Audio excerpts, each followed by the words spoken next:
Imagine un monde où Trotsky succède à Lénine, pas Staline.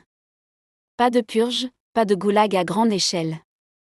L'URSS tente d'exporter la révolution dans le monde, soutient les révoltes en Europe, et affronte Hitler dès les années 30. Le monde bascule dans une guerre idéologique bien avant la Seconde Guerre mondiale. Et la guerre froide ? Elle devient une guerre rouge mondiale. Et si Napoléon n'avait pas perdu à Waterloo ? L'Europe entière devient un empire français. L'Angleterre capitule, Berlin et Rome parlent français. Il n'y a plus de monarchies absolues, mais un empire constitutionnel. Le XIXe siècle devient l'âge d'or de la France. Et les colonies ? Elles deviennent des provinces impériales. Un monde francophone, avant même l'ONU. 1776, Washington est capturé. Les colonies restent britanniques. Pas de président, pas de constitution, pas de rêve américain. Les États-Unis entrent dans une guerre froide contre Hitler.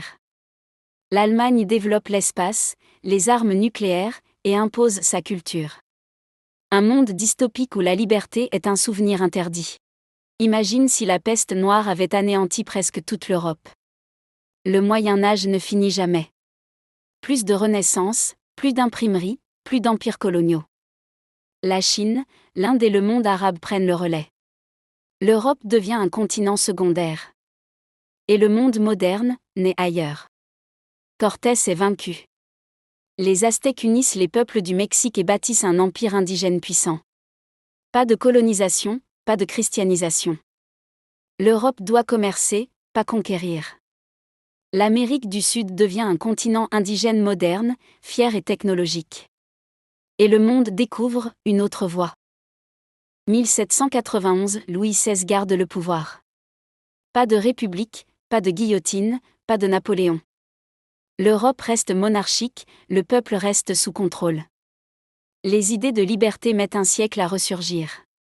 Et la France devient une monarchie autoritaire jusqu'à l'ère industrielle. 1453, Constantinople résiste. L'Empire byzantin renaît et devient une puissance moderne, chrétienne et savante. L'Europe regarde vers l'Est. L'islam recule, l'orthodoxie rayonne. La Renaissance commence à Constantinople, pas en Italie.